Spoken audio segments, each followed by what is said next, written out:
रायगडाच्या पायथ्याशी काही अंतरावर वाकुक्षी नावाच्या छोट्याशा गावात धनगराच्या कुटुंबात आपला पती आणि छोट्याशा बाळासोबत हिरा राहायची.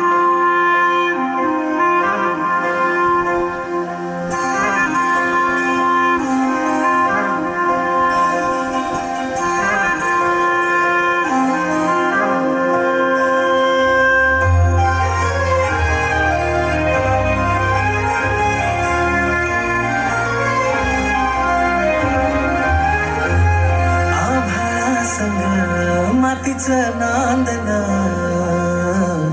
जीव झाला चकवा चांदन. आभाळा संग मातीचं नांदन जीव झाला चकवा चांदन. दिवसाच दिस त्यात तारया नभामध्ये, दिवसाच दिस त्यात तारया नभामध्ये. हो जगन हे न्यार झालं, जगन हे न्यार झालं, जगन हे न्यार झालं, जगन न्यार झालं.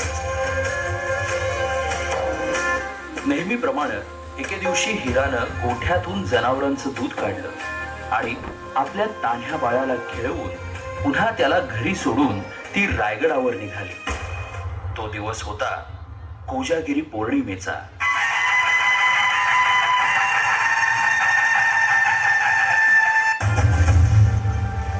आणि बघता बघता संध्याकाळ झाली आणि गडाचे दरवाजे बंद झाले. माझं बाळ येतलं आहे घरला. हे पदर पसरती तुमच्यापुढे. मला जाऊ दे.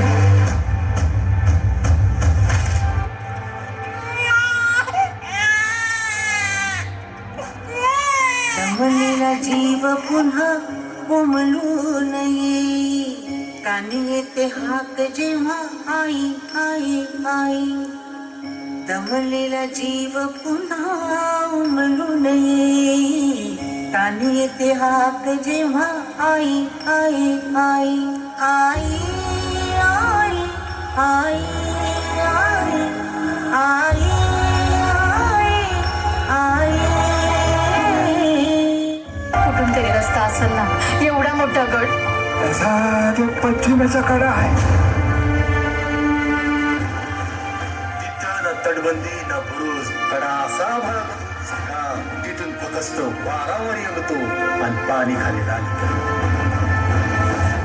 पण माझं बाळ. आई भावाने राहील पाठीशी उभी. आई भवानीला समधीकडे पोचता येत नाही म्हणून तर तिनं आई बनवलं. पोटासाठी तरी रोज हिंडते पाऊल, कान घेते क्षण क्षण वेदाची चाऊल. झोपेमध्ये सुद्धा, झोपेमध्ये सुद्धा मन जागे जागे राही. कानी येते हाक जेव्हा आई आई आई आई आई आई आई आई आई आई.